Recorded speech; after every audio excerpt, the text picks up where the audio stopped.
I stood on my own son's porch, gripping my purse so tightly my fingers ached as the woman inside looked me straight in the eye and said, "I think you have the wrong house."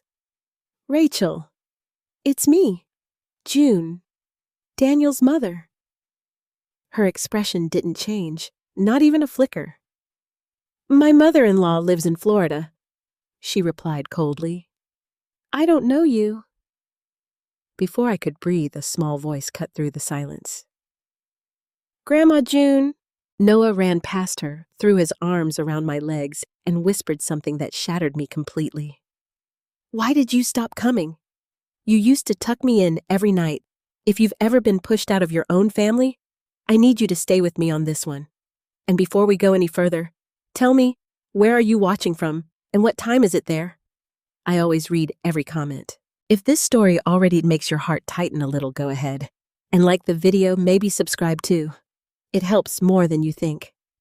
But most of all, tell me honestly, what would you do if your own grandchild remembered you, but his mother erased you? I used to believe that families once built couldn't simply disappear. Not the real kind of family, not the kind you pour your whole life into. My name is June Gallagher. I'm 62 years old, and for most of my life, I thought I understood what love looked like. I thought I understood sacrifice. I thought I understood what it meant to belong somewhere. I was wrong, but before I tell you how everything fell apart on that porch, you need to understand what came before it. Because nothing about that moment makes sense unless you know just how much I had already given and how deeply I had loved that little boy who ran into my arms like I had never left. I live in Portland, Oregon, a quiet neighborhood, the kind where people still wave when they pass by, where mailboxes lean just slightly from years of weather, and where time seems slower, at least on the surface. I had been a school teacher for over 30 years. Second grade, the age where children still believe in magic, where they reach for your hand without hesitation, where your voice matters in ways you can't quite measure. I loved that job. And when I retired, I thought I would finally have time to rest. Maybe travel a little. Maybe read those books I had been stacking for years. But life had other plans. My husband Thomas passed away 10 years ago. A quiet heart attack on a Sunday morning. No warning, no second chance. One minute, he was making coffee, humming like he always did, and the next he was gone.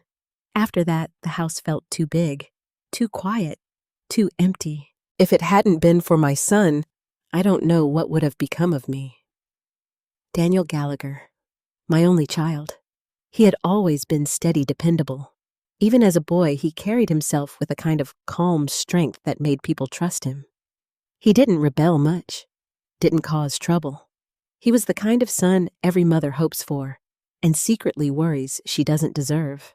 When Thomas died, Daniel showed up every day for weeks, brought groceries, fixed things around the house, sat with me in silence when there were no words left to say. He didn't just help me survive that loss. He gave me a reason to keep going. So when he told me he was getting married, I was happy, truly happy. Rachel Turner. She was everything I wasn't. Sharp, confident, ambitious. A corporate lawyer with a schedule that never seemed to slow down. She spoke quickly, thought even faster, and carried herself like someone who had always known exactly what she wanted. At first, I admired that. I really did. She was polite to me, always respectful. But there was something beneath it, something I couldn't quite name at the time. A distance. Like she was keeping a part of herself locked away, watching, measuring. Still, I told myself that relationships take time, and I wanted to be the kind of mother-in-law who didn't interfere. When they got married, I kept my space. I didn't offer advice unless asked. I didn't show up unannounced. I didn't try to insert myself into their decisions. I thought that was the right thing to do. Maybe that's where I went wrong. Everything changed the day Noah was born. I still remember that phone call like it happened yesterday. Mom, Daniel said, his voice softer than I had ever heard it. "He's here." I drove to the hospital faster than I probably should have. My hands were shaking the entire way, my heart pounding like I was about to meet someone who would change everything. And he did. Noah Turner. 6 pounds, 9 ounces. A tiny bundle with wrinkled skin, a full head of dark hair, and a cry that somehow sounded stronger than anything so small had a right to be. When they placed him in my arms for the first time, something inside me shifted. I had loved before. Of course I had. But this was different. This was deeper, quieter. Like something ancient had woken up inside me and said, "This is yours too." Rachel was exhausted, pale, distant in a way I didn't quite understand then. She smiled when people spoke to her, but it didn't reach her eyes. I remember thinking she just needed time. We all did. The first few weeks after Noah came home were chaotic. Sleepless nights, endless feedings, the kind of exhaustion that seeps into your bones. Daniel tried his best, but his job kept him busy. Long hours, early mornings, late nights. Rachel struggled. At first it was small things. She would forget to eat, forget to rest. She would stare at Noah like she didn't quite know what to do, even when he cried. Sometimes she would hold him too tightly. Other times she would place him in his crib and just walk away. Not out of cruelty, out of something else, something heavier. I saw it before Daniel did. Or maybe he saw it and didn't want to admit it. One evening, about 3 weeks after Noah was born, Rachel broke down. Completely. She was sitting at the kitchen table, her hands shaking, tears falling so fast she couldn't even speak properly. "I can't do this," she whispered. "I don't feel anything. I look at him and I don't feel what I'm supposed to feel." I sat across from her, my heart breaking in a way I hadn't expected. Because I recognized that look. I had seen it in mothers before. Quietly. Behind closed doors. In the stories no one talks about. Postpartum depression. Severe. "Rachel," I said, gently reaching for her hand. "You're not broken. You're overwhelmed. And you don't have to do this alone." She didn't pull away, but she didn't squeeze my hand back either. That night, Daniel asked me something that would change everything. "Mom, can you stay? Just for a while, until things get better?" I didn't hesitate. "Of course," I said. I thought it would be a few weeks, maybe a couple of months. I had no idea I was about to become the person who would raise that child. And I had no idea that one day someone would stand in front of me and tell me I didn't belong in his life at all. Looking back now, I can see it clearly. All the signs were there. Not loud, not obvious, not the kind that makes you stop everything and say something is wrong. No, they were quieter than that. Subtle. The kind of things you brush off because you don't want to believe there's a problem. That's what I did. I brushed them off. Rachel Turner was never openly cruel to me. If she had been, maybe things would have been simpler. Maybe I would have known how to protect myself. Instead, she was controlled, polite in a way that felt practiced. Careful with her words. Always smiling just enough to avoid questions, but never enough to feel warm. In the beginning, I told myself that was just who she was. Not everyone is expressive. Not everyone shows affection the same way. But there were moments, small ones, moments that stayed with me longer than they should have. Like the first time Noah reached for me instead of her. He couldn't have been more than 4 months old. I was sitting on the couch, gently rocking him after a feeding. Rachel walked into the room still dressed in her work clothes, her heels clicking softly against the hardwood floor. Give him to me, she said. I did, of course, immediately. But as soon as she took him, Noah began to fuss. His tiny face scrunched up, his little hands reaching back toward me. I remember freezing, not because babies don't fuss, but because of the look on Rachel's face. It wasn't sadness. It wasn't confusion. It was something sharper, something that flickered for just a second before she smoothed it away. I guess he's just tired, she said flatly. But I knew that wasn't it, and I think she did too. After that, it started happening more often. Noah would calm down in my arms faster. He would fall asleep easier when I held him. When he began to babble, the sounds he made when he looked at me were different, softer, almost like he recognized something familiar. I didn't think much of it at first. I had raised a child before. I knew routines. I knew how to read the small signals babies give you. It made sense that he would respond to me, but Rachel didn't see it that way. One afternoon, I overheard her on the phone. I hadn't meant to listen. I was in the kitchen washing bottles when her voice drifted in from the hallway. I don't think he knows I'm his mother, she said quietly. He looks at her like she's the one. There was a long pause. I could hear someone speaking on the other end, but I couldn't make out the words.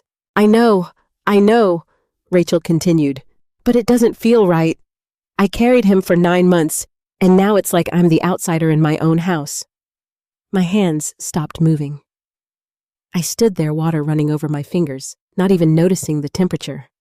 Outsider. That word stuck with me, because I had felt that way too, just in a different sense. I stepped away before she could see me. I didn't want her to know I had heard. That night, I brought it up gently to Daniel. She's struggling.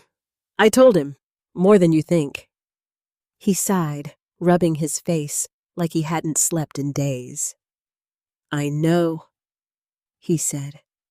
The doctor says it's postpartum depression, maybe even something more severe. Is she getting help? She's supposed to be, he replied, hesitating just long enough to make me uneasy. That hesitation told me everything. She needs support, Daniel, I said carefully. Real support, not just waiting it out. I'm trying, Mom. He snapped a little sharper than usual. Then he softened. I don't know what to do. Neither did I. But I knew one thing. This wasn't something that would fix itself. Over the next few weeks, Rachel's behavior became more unpredictable. Some days, she would hover around Noah, constantly watching every move I made, correcting small things that didn't really matter. His bottle should be warmer than that. Don't hold him like that, it's not good for his neck. You shouldn't let him nap so long. None of it was wrong. But none of it felt like concern either. It felt like control. Other days, she would disappear into the bedroom for hours, leaving me alone with Noah without a word. I would knock, gently ask if she needed anything. I'm fine, she would say through the door. But she didn't sound fine, not even close. There were nights when I would wake up to Noah crying and find Rachel standing in the doorway of his room, just staring, not moving, not picking him up, just watching. Rachel, I would say softly. She would blink, like she had been pulled out of somewhere far away. I was just about to get him, she would murmur. But she hadn't been, and we both knew it. The hardest part was the silence between us. We never argued, not really. There were no shouting matches, no slammed doors, no dramatic confrontations.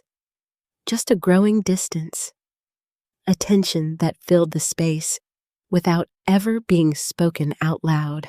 And then there were the little comments, the ones that sounded harmless until you realized they weren't. I want him to need me. she said one afternoon, watching Noah sleep in my arms. You're his mother, I replied gently. He already does. She shook her head. No, not like that. I didn't know how to respond to that, so I didn't. But inside, something shifted. Because for the first time, I realized this wasn't just about exhaustion or hormones or adjustment. This was something deeper. Something rooted in fear. And fear, if you let it grow, can turn into something else entirely. Something that doesn't just hurt you, but everyone around you. At the time, I still believed we would get through it. That Rachel would heal. That Daniel would find a way to hold everything together. That Noah would grow up surrounded by love from all sides. I believed that because I needed to.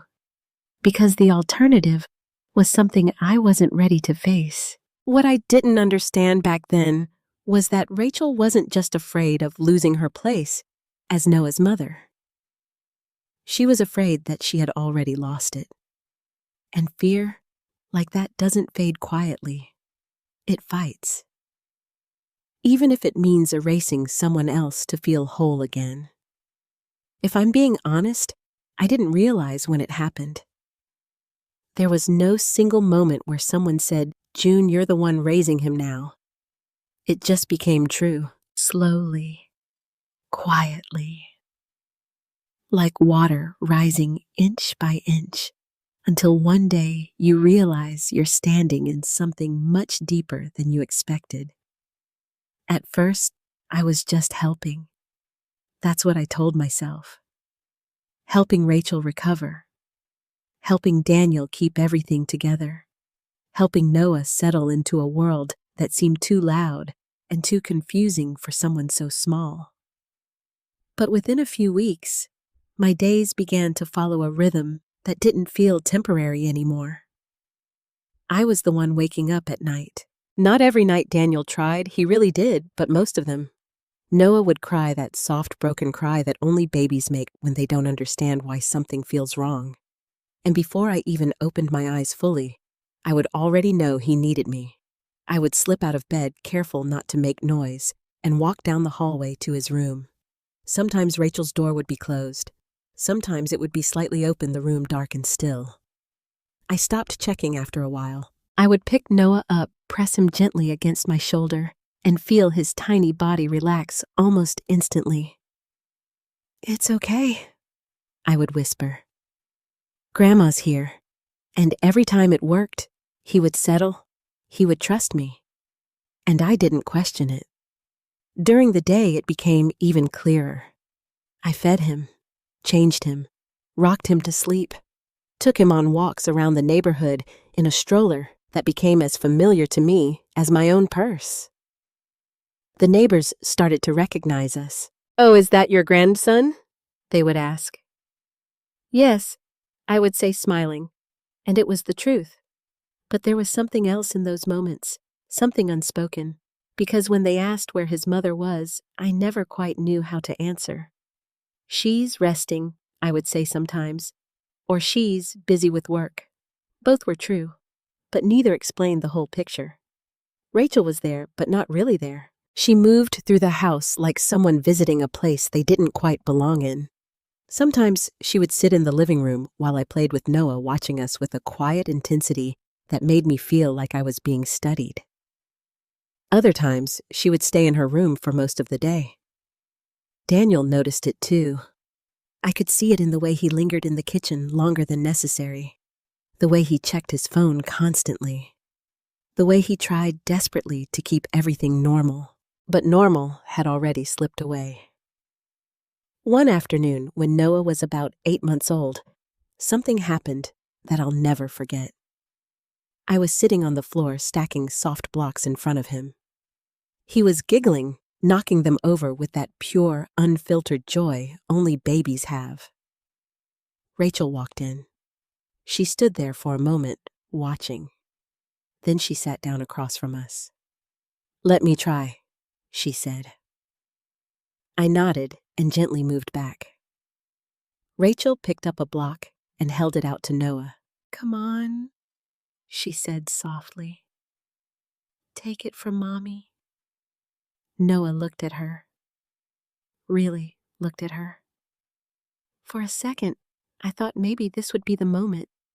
The shift. The connection finally clicking into place. But then, he turned away.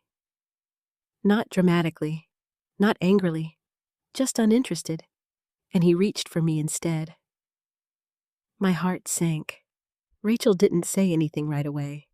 She just sat there holding that small, colorful block in her hand, like it had suddenly become something fragile. "I think he's tired," I said quietly, trying to soften the moment.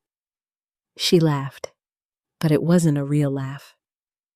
"No," she said, "he's not tired." She set the block down slowly. "He just doesn't need me." That sentence hung in the air like something heavy and dangerous. "That's not true," I said immediately. "He's just used to me being here, that's all." Rachel shook her head. "You don't understand," she whispered.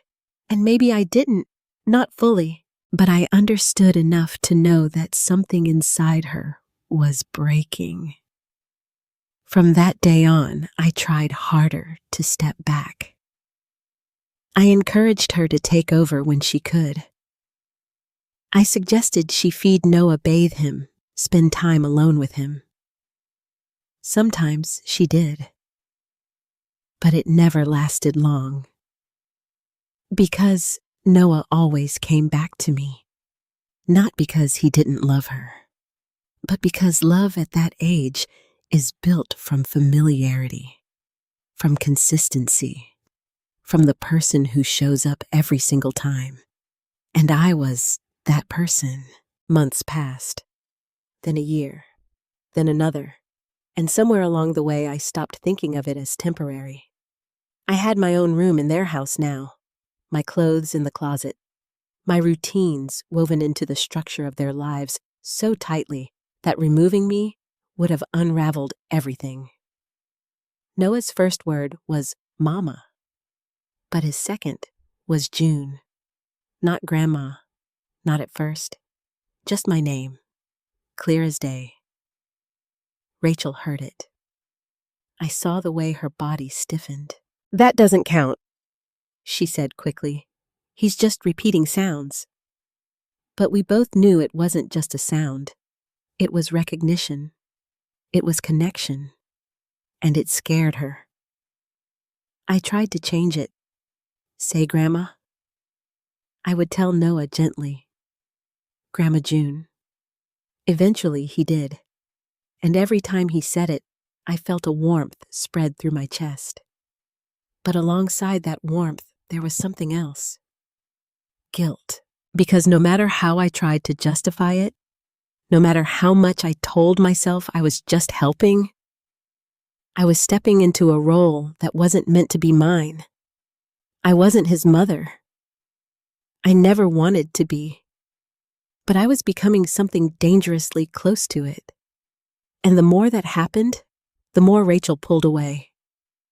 At the time, I thought she needed space to heal. I thought if I just held everything together long enough, she would come back to herself. That one day, she would wake up, look at Noah, and feel the bond that had been missing. I believed that with everything I had. What I didn't realize was that every day I spent being the one Noah relied on was another day Rachel felt herself disappearing. And people don't just sit quietly while they disappear. Eventually, they fight to exist again, even if it means rewriting the story completely, even if it means pretending someone like me was never part of it at all. If I'm being honest, I didn't realize when it happened. There was no single moment where someone said, "June, you're the one raising him now." It just became true, slowly, quietly. Like water rising inch by inch until one day you realize you're standing in something much deeper than you expected. At first, I was just helping. That's what I told myself. Helping Rachel recover. Helping Daniel keep everything together.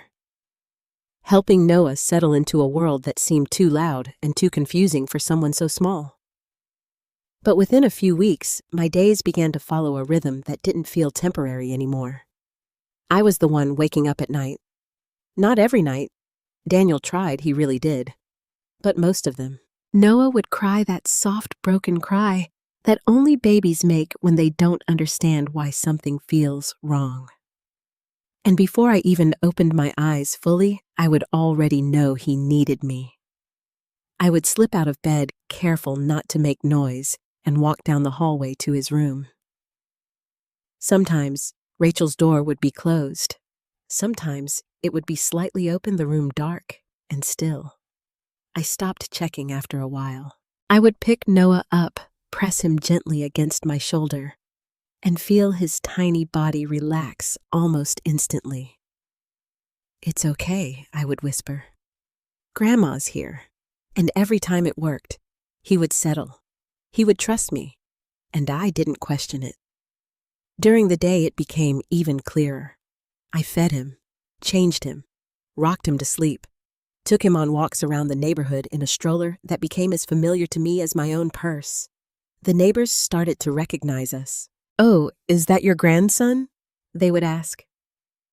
"Yes," I would say, smiling, and it was the truth. But there was something else in those moments, something unspoken. Because when they asked where his mother was, I never quite knew how to answer. "She's resting," I would say sometimes. Or "she's busy with work." Both were true, but neither explained the whole picture. Rachel was there, but not really there. She moved through the house like someone visiting a place they didn't quite belong in. Sometimes she would sit in the living room while I played with Noah, watching us with a quiet intensity that made me feel like I was being studied. Other times, she would stay in her room for most of the day. Daniel noticed it too. I could see it in the way he lingered in the kitchen longer than necessary, the way he checked his phone constantly, the way he tried desperately to keep everything normal. But normal had already slipped away.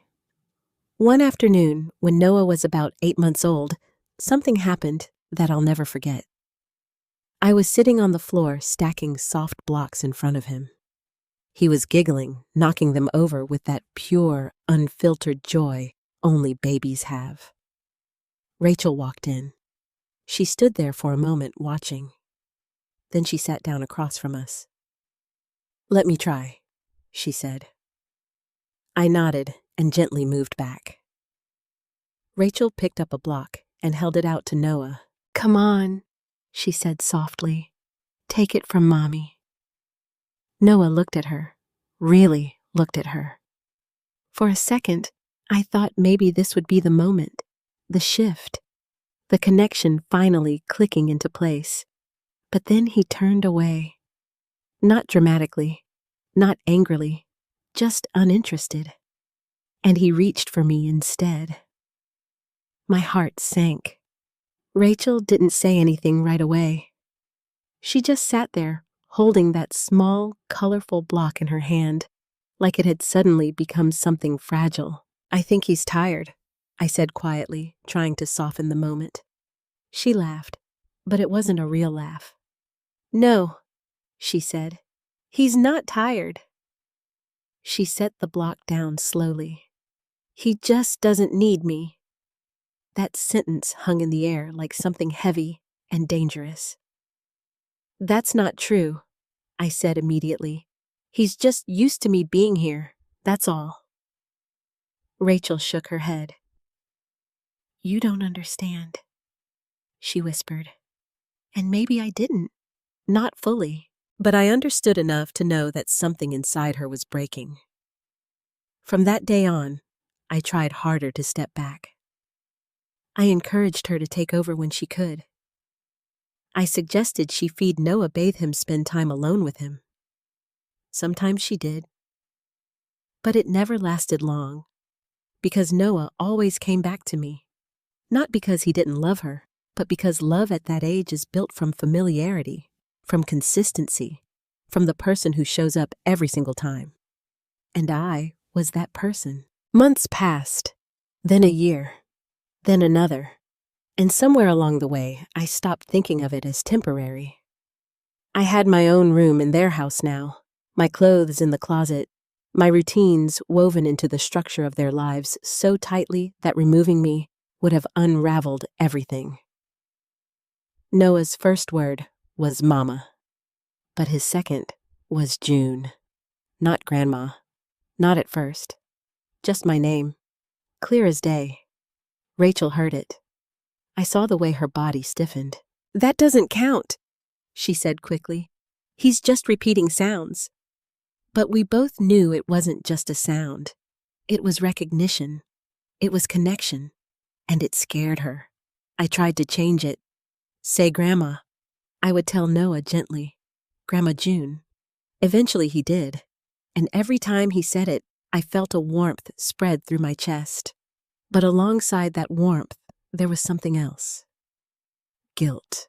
Because no matter how I tried to justify it, no matter how much I told myself I was just helping, I was stepping into a role that wasn't meant to be mine. I wasn't his mother. I never wanted to be. But I was becoming something dangerously close to it.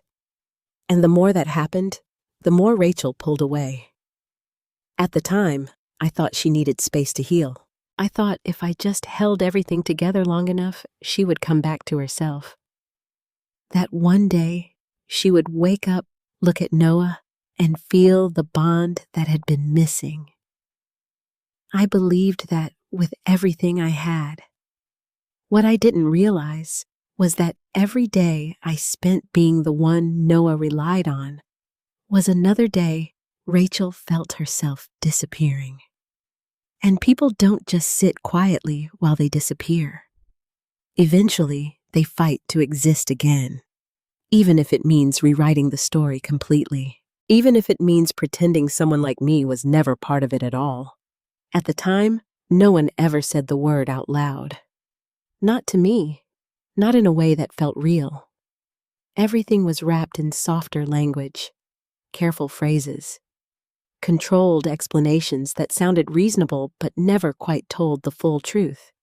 She just needs time. She's focusing on her health. It's temporary. That's what Daniel kept saying. And I wanted to believe him. God, I really did. But there are moments in life when the truth doesn't arrive in words. It arrives in silence, in absence, in the way someone disappears right in front of you, even if technically they're still there. Rachel didn't leave in one dramatic moment. There was no packed suitcase by the door, no argument that exploded into something irreversible. Instead, she began to fade. It started with her spending nights away. At first, it was just one or two. "She's staying with a friend," Daniel explained. "Just to rest. The doctor recommended it." I nodded. That made sense. New mothers get overwhelmed. They need space, support, time to breathe. But then 1 or 2 nights turned into a week, then 2. And suddenly, Rachel was no longer part of the daily rhythm of the house at all. Her things were still there. Her clothes in the closet, her shoes by the door. Her presence lingering in objects, but not in action. But she wasn't there. Not really. Noah was barely a year old by then. Too young to understand what was happening, but old enough to notice when something felt different. Children always notice. He didn't ask for her, not in words.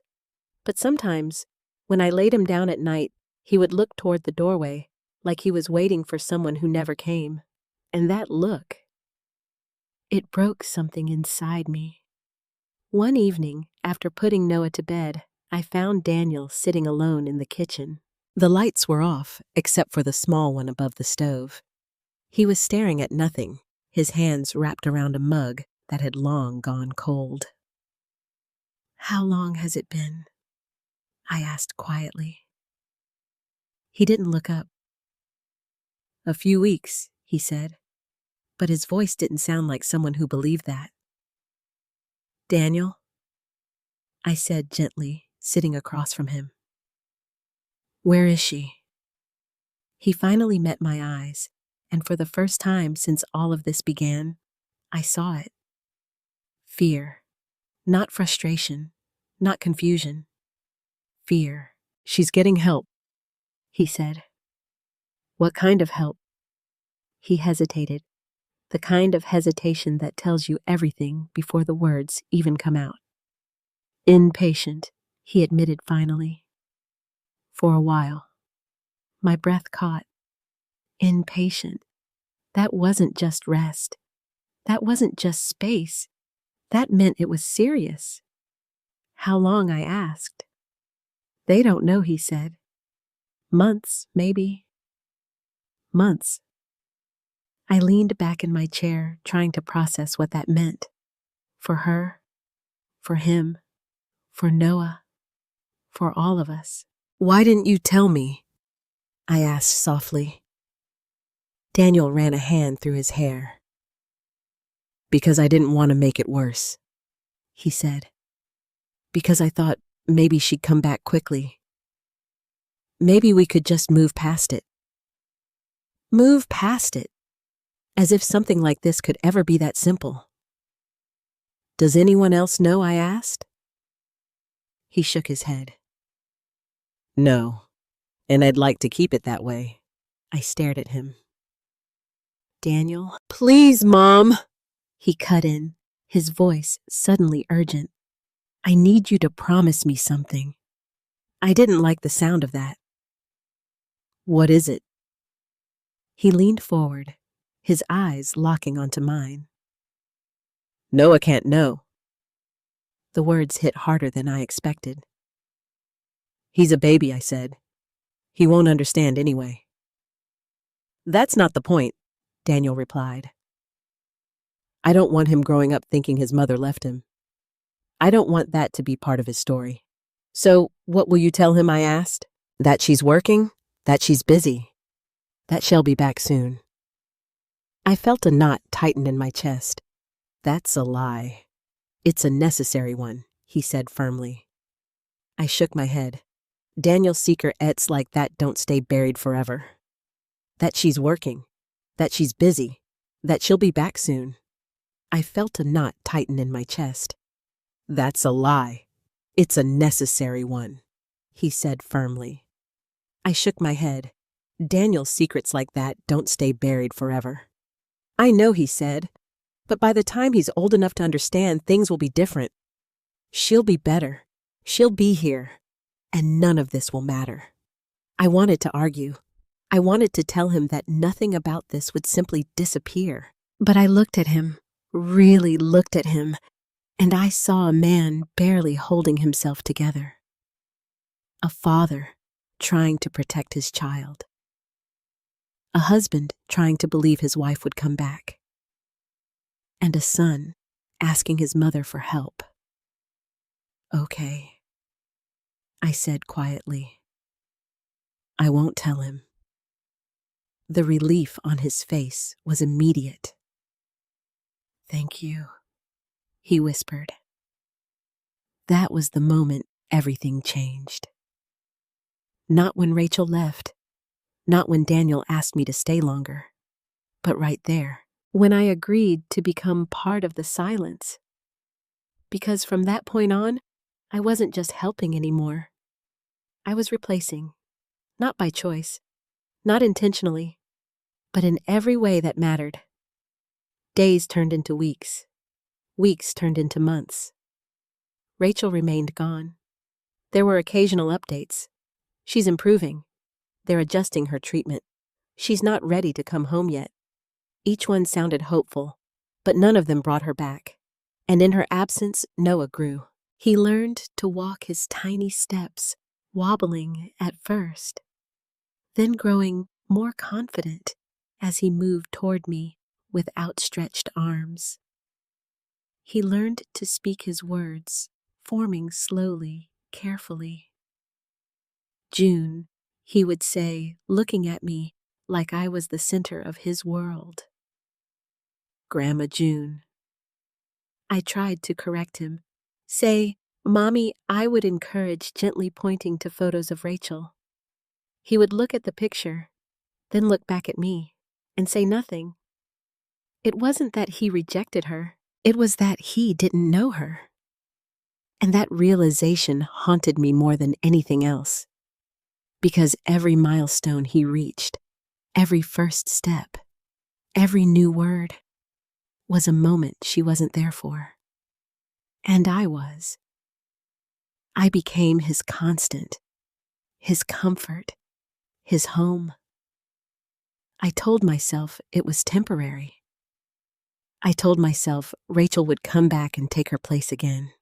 I told myself I would step back when that happened. But deep down, I knew something had shifted in a way that couldn't simply be undone. Because love, especially in a child, isn't something you can rearrange later. It grows where it's planted. And Noah's love had taken root in me. What I didn't realize then was that when Rachel finally came back, she wouldn't just be trying to reconnect with her son. She would be walking into a life where someone else had already become everything she was supposed to be. And for someone as fragile as she was, that kind of reality doesn't just hurt. It destroys. When Rachel finally came back, it wasn't the way I had imagined it. For months, almost 2 full years, if I'm being honest, I had pictured that moment over and over again. I thought it would be emotional, tears, apologies, relief. A mother returning to her child. A family finally put back together. I thought Noah would look at her, and something inside him would recognize her instantly. That some invisible thread would pull them together, no matter how much time had passed. That's what I believed. That's what I hoped for. But reality doesn't always follow the stories we tell ourselves to survive. The day Rachel came home was quiet. Too quiet. Daniel had told me the night before. "She's being discharged tomorrow," he said, his voice careful like every word had been rehearsed. I remember standing in the kitchen, holding a dish towel in my hands, not even realizing I had been twisting it until my knuckles turned white. "Is she okay?" I asked. "She's better," he replied. Better. That word felt incomplete, but I didn't push. "What do you need from me?" I asked instead. Daniel hesitated. And in that hesitation, I already knew the answer. "Just give us some space," he said. "At least at first." "Of course." I nodded slowly. "I understand." And I meant it. I really did. Because no matter how much I had stepped into that role, I was still just the grandmother. This was her home, her child, her place to reclaim. The next morning, I made sure everything was perfect. I cleaned the house from top to bottom, prepared a meal I knew Rachel used to like, set fresh flowers on the table even though I wasn't sure if she would notice. And when the time came, I stayed in the background. I told myself that was the right thing to do. That love sometimes means stepping back. The front door opened just after noon. I heard Daniel's voice first, then hers. Soft, careful, almost unfamiliar. I stayed in the kitchen, my hands resting on the counter, my heart beating faster than I expected. And then I saw her. Rachel stood in the doorway. She looked thinner, paler, like someone who had been carrying something heavy for far too long, but her eyes were clearer than I remembered, more present, more aware. For a moment, we just looked at each other. and I didn't know what to say. Welcome back. I'm glad you're okay. I'm sorry for everything. None of it felt right. Hi, she said finally. Just one word. Hi, I replied softly. And that was it. No hug, no warmth, just a quiet acknowledgement that we were now standing on opposite sides of something neither of us fully understood. Where's Noah? She asked. Daniel smiled gently. He's in the living room. Rachel walked past me without another word. I followed a few steps behind, stopping at the edge of the doorway as she entered the room where Noah was sitting on the floor playing with his blocks. For a moment, everything held still. Rachel stood there watching him. Her son. The child she hadn't seen in nearly 2 years. You can do this, Daniel whispered beside her. She nodded. Then slowly she walked forward. Noah, she said softly. He looked up, curious, not excited, not confused, just curious, like he was looking at someone new. Rachel knelt down in front of him, her hands trembling slightly. Hi, she said again, her voice breaking just a little. I'm Mommy. The word hung in the air, heavy, important, waiting for something. Noah blinked. Then he smiled politely. Hi, he said, and went back to politely. Hi, he said, and went back to his blocks. I felt my chest tighten so suddenly I had to grab the doorframe to steady myself. Rachel didn't move. She stayed there frozen in place, as if the world had just shifted beneath her feet. Do you his blocks? I felt my chest tighten so suddenly I had to grab the doorframe to steady myself. Rachel didn't move. She stayed there frozen in place, as if the world had just shifted beneath her feet. Do you remember me? She asked quietly. Noah glanced up again. He studied her face, and then he shook his head. No, just one word. Simple, honest, and devastating. Rachel inhaled sharply, like the air had been knocked out of her lungs. Daniel stepped forward immediately. He's just shy, he said quickly. Give him time.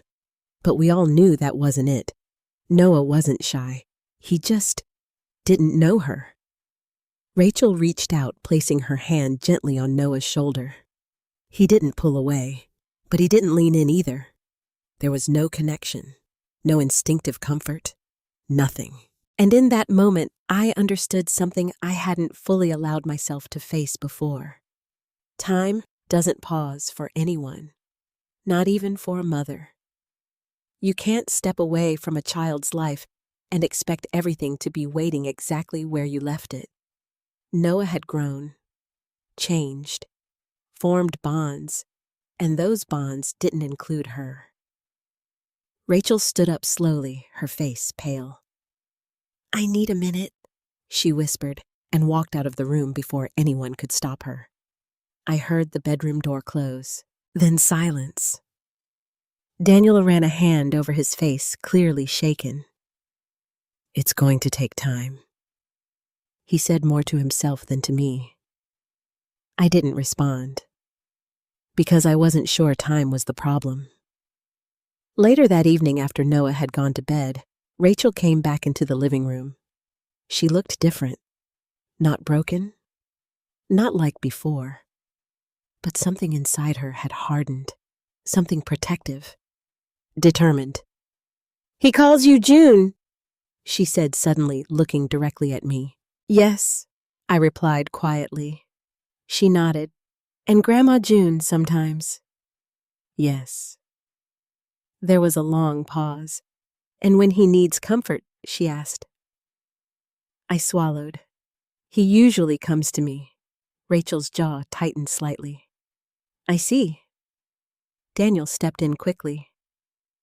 Rachel, it's just because Mom's been here, I know why she cut in.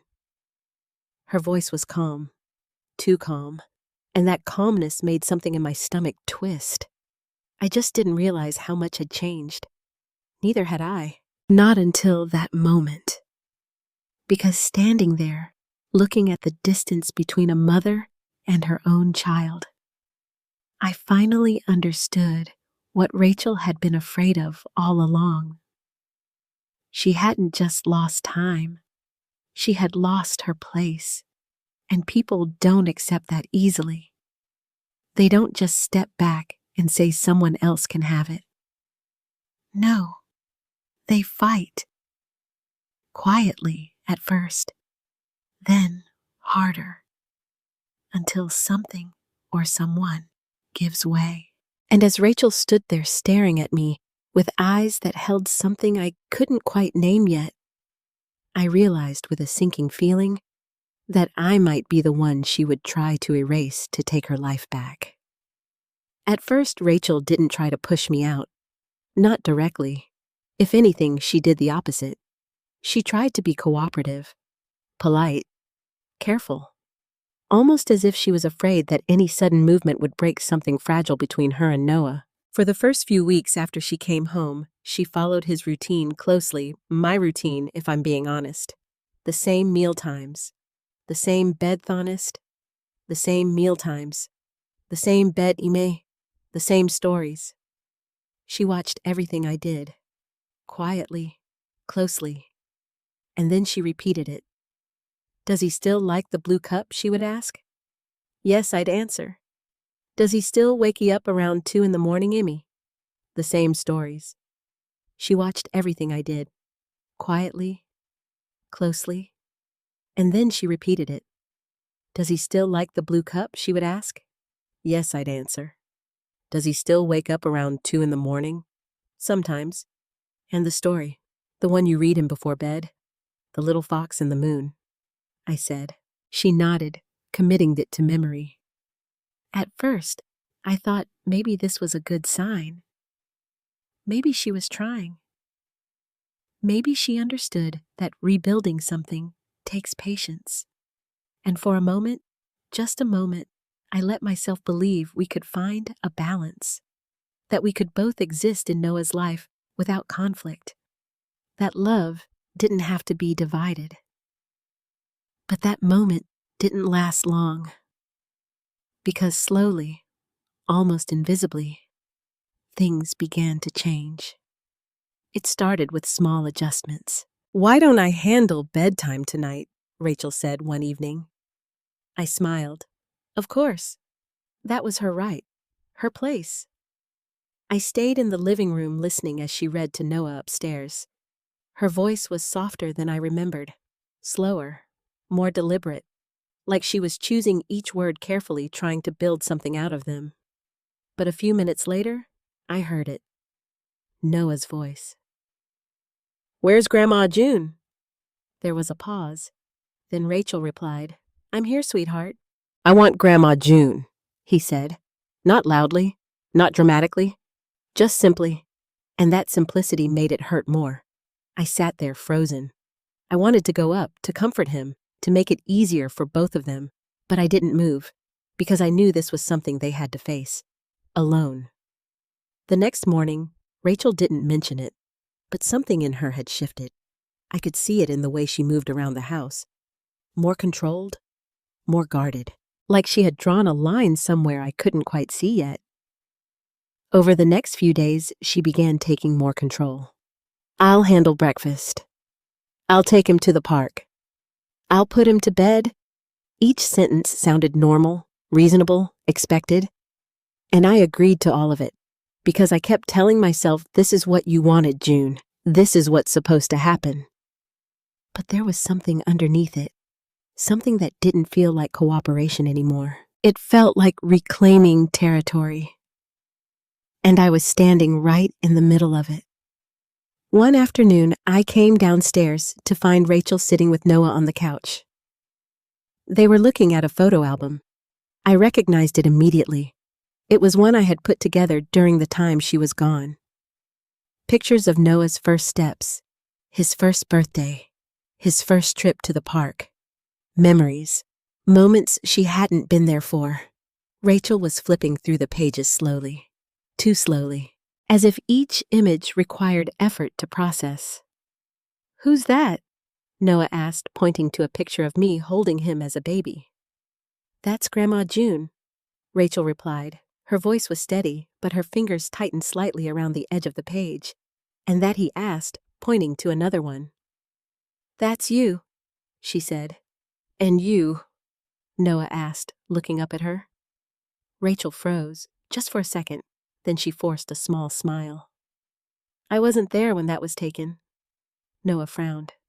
"Why?" The question hung in the air, like something fragile.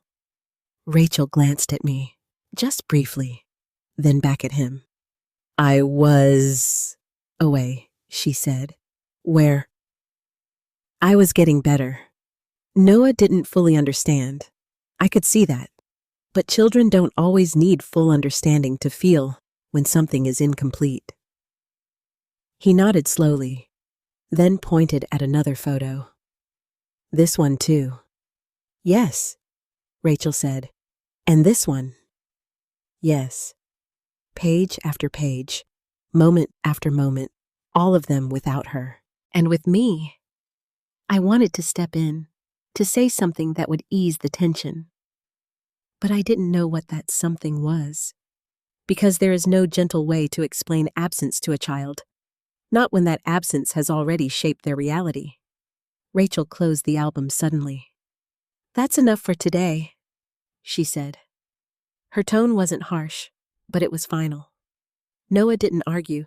He just leaned against her quiet, and for a moment, she wrapped her arms around him, holding him tightly, almost desperately, like she was trying to make up for something that couldn't be undone. That night, after Noah went to bed, Rachel came into the kitchen where I was washing dishes. "I think it's time we make some changes," she said. I turned off the water. "What kind of changes?" She crossed her arms. "Routine changes." "Boundaries." My stomach tightened slightly. "Okay, I need to be his primary caregiver," she continued. "Not just in name. In reality, you are his mother," I said gently. "No one is taking that away from you." She looked at me then, really looked at me, and for the first time since she came back, I saw something raw in her expression. "Maybe not intentionally," she said quietly. But that's exactly what happened. The words hit harder than I expected. I know you didn't plan it," she interrupted. "But you were there. You did everything. And now he looks at you like you're the one he needs." Her voice trembled slightly. "And I don't know how to compete with that." "It's not a competition," I said softly. But even as I said it, I realized how hollow it sounded. Because to her, it was. "I need space," she said firmly, "to build something with him, without interference." Interference. That word stung. "I've only ever tried to help," I replied quietly. "And I appreciate that," she said quickly. "I really do. But help doesn't mean staying forever." There it was, clear, direct, unavoidable. "I think it would be better," she continued, choosing her words carefully, "if you didn't come over as often, maybe just once a week, or less."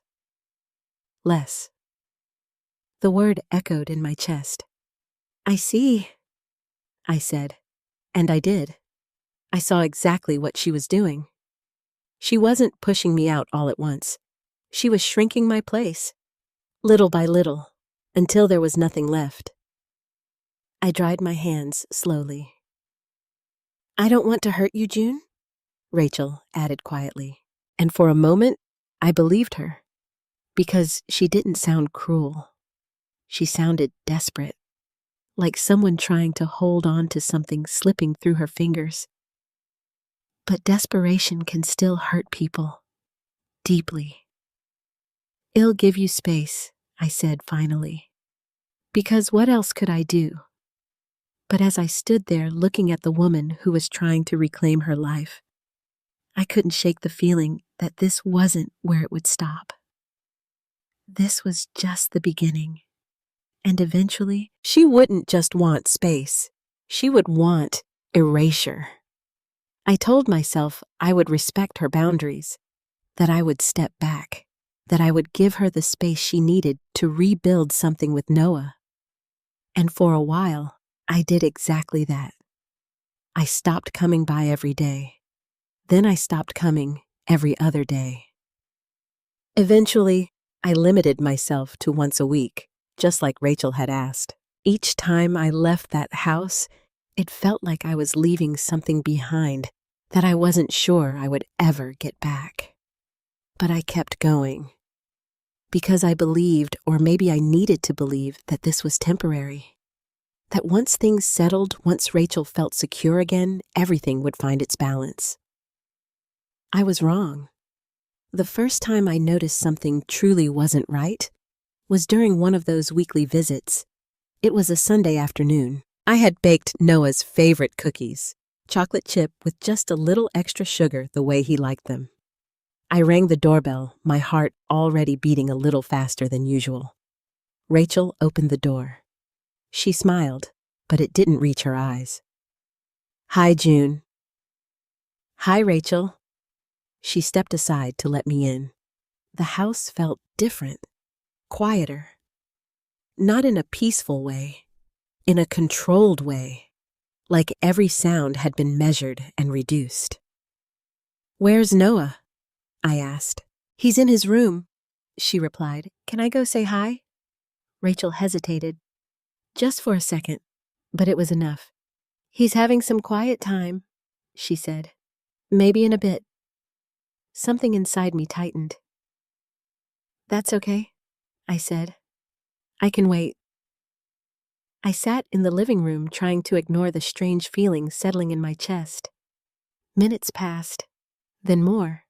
I could hear faint sounds from upstairs movement, maybe a toy falling, but no laughter, no voice calling out. No Grandma June. That alone felt wrong. After nearly 20 minutes, I stood up. "I think he'll just check on him," I said gently. Rachel moved quickly. Too quickly. "He's fine," she said. "I know, he needs routine," she interrupted. "We're trying to establish consistency." Consistency. The word echoed in my mind, and seeing me disrupts that. I asked quietly. Rachel didn't answer right away, but she didn't need to. Her silence said enough.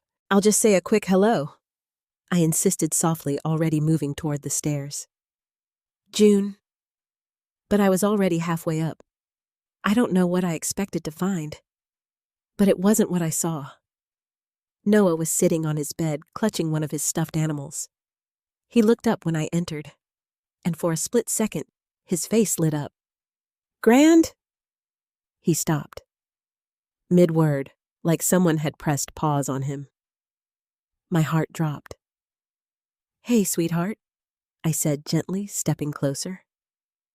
He stared at me, not confused, not scared, just hesitant. "Hi," he said finally. No excitement, no running into my arms, no warmth, just polite into my arms, no warmth, just polite, like I was a guest. "Do you remember me?" I asked softly, trying to keep my voice steady. He nodded. "You're June." June. Not Grandma, not the woman who had tucked him in every night. Just June. Something inside me cracked. "Yes, like I was a guest. Do you remember me?" I asked softly, trying to keep my voice steady. He nodded. "You're June." June. Not Grandma, not the woman who had tucked him in every night. Just June. Something inside me cracked. "Yes," I said, forcing a small smile. "I'm June." I knelt down in front of him. I brought you cookies. He looked at me, then glanced toward the door, as if he was checking something or someone. That's nice, he said. That's nice. Not I missed you. No, he said. That's nice. Not I missed you. No, I love you. Just that's nice. I heard footsteps behind me. Rachel, she's not supposed to be up here yet, she said calmly. I stood up slowly. I just wanted to say hi. You've said it I love you. Just, that's nice. I heard footsteps behind me. Rachel. She's not supposed to be up here yet, she said calmly. I stood up slowly. I just wanted to say hi. You've said it, she replied. Her tone wasn't angry. That would have been easier to handle. It was controlled, deliberate, like every word had been chosen carefully. I turned back to Noah. I'll see you soon, okay? He nodded. But he didn't move, didn't reach for me, didn't smile. And that hurt more than anything. As I walked back downstairs, a cold realization began to settle in. Something had changed. Not naturally, not over time, but intentionally.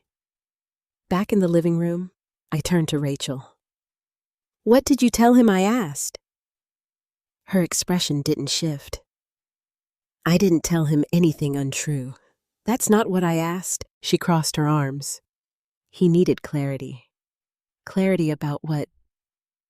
About roles, she said. About who belongs where. The words felt sharp, precise, like they had been rehearsed. And where do I belong? I asked quietly. Rachel met my eyes, outside of the core family. There it was.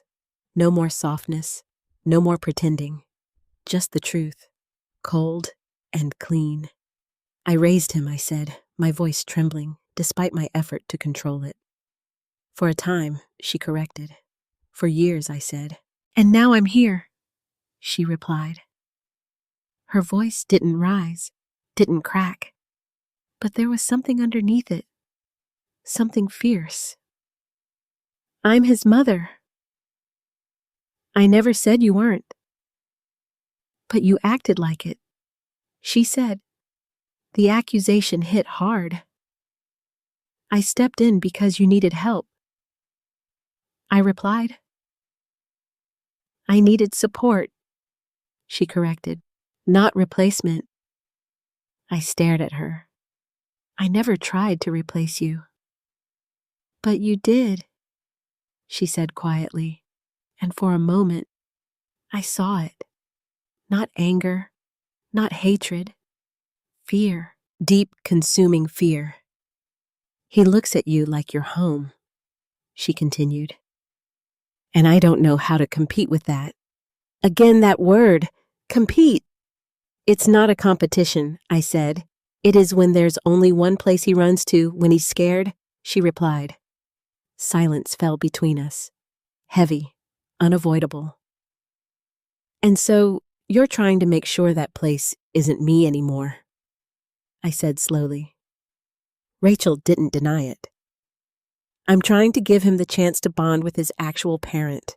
By pushing me out, by creating space, she corrected again. I shook my head. This isn't space, Rachel.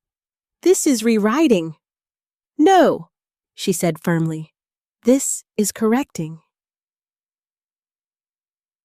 By pushing me out, by creating space, she corrected again. I shook my head. This isn't space, Rachel. This is rewriting. No, she said firmly. This is correcting. Correcting.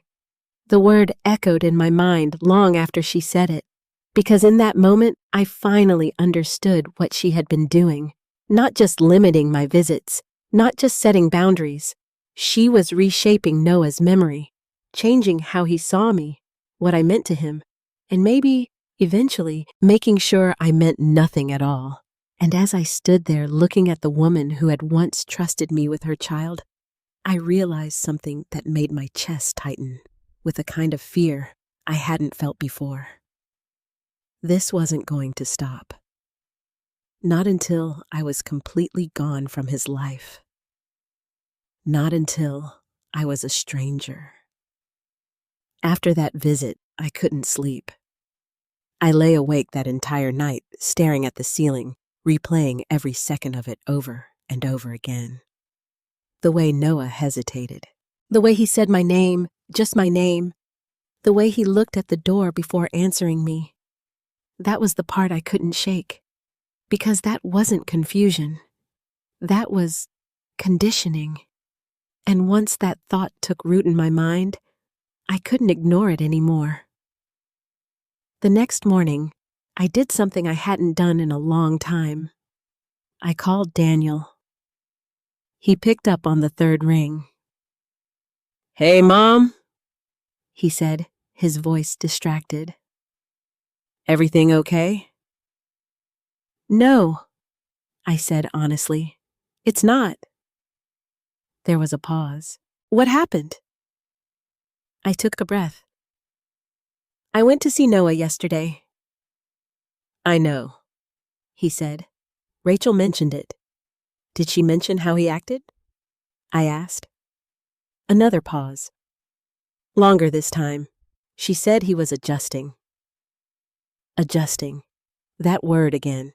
Carefully chosen. Carefully vague. "Daniel," I said, my voice steady but firm. He didn't run to me. He didn't smile.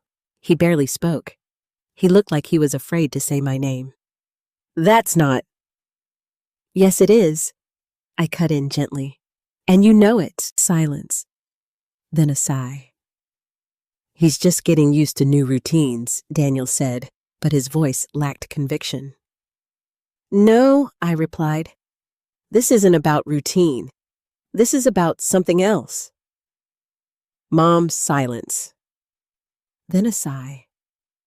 "He's just getting used to new routines," Daniel said, but his voice lacked conviction. "No," I replied. "This isn't about routine.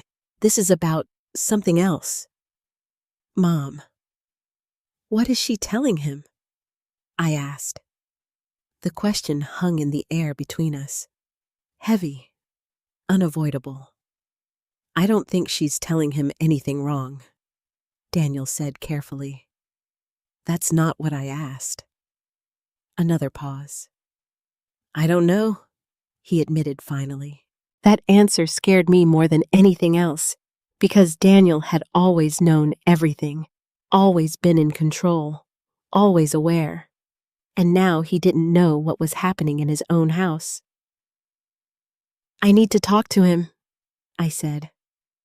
"Mom." "I'm not asking to interfere," I added quickly. "I just need to understand what's going on." Daniel hesitated, then finally said, "Let me talk to Rachel first." That wasn't what I wanted, but it was something. "Okay," I said. We hung up, and I sat there staring at my phone, feeling something settle deep in my chest. A quiet, growing fear that I was already too late. 2 days passed before Daniel called me back. "Can you come over tonight?" he asked. My heart jumped. Yes. When I arrived, the atmosphere in the house felt tense, like something had already been said before I got there. Rachel was in the living room. Daniel stood beside her. They looked like a united front. And suddenly, I felt like I was walking into something much bigger than I had expected. "Hi," I said carefully. "Hi, June," Rachel replied. Her tone was polite, but distant. "We should talk," Daniel said. I nodded. "Where's Noah Hez in his room?" Rachel answered. "Can I let's talk first?" she interrupted. Something in her voice made it clear. This wasn't a conversation about Noah. This was about me. I sat down slowly. Daniel remained standing. Rachel sat across from me. There was a moment of silence. Then Rachel spoke. "You think I'm manipulating him?" It wasn't a question. It was a statement. I didn't deny it. "I think something has changed," I said carefully. "And you think that change is unnatural." She continued. "I think it's intentional." Rachel nodded slowly. "I see." Daniel stepped in. "Mom, Rachel's been working really hard to build a relationship with Noah. It's not easy given everything that happened." "I understand that," I said. "But that doesn't explain why he looks at me like I'm a stranger." Rachel leaned forward slightly. "Because that's what you are." The words hit like a slap. I stared at her. "I raised him." "You cared for him," she corrected. "I was there every day of his life." "And now you're not," she said. Her voice remained calm. But there was something underneath it, something cold. "You're changing how he sees me," I said quietly. "I'm helping him understand reality," she replied. "Reality," I repeated. "Yes," she said. "That I'm his mother. That I'm the one who belongs in that role. And where do I belong? I'm helping him understand reality," she replied. "Reality?" I repeated. "Yes," she said.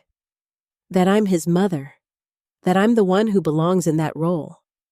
"And where do I belong?" I asked. Rachel didn't hesitate. "As extended family."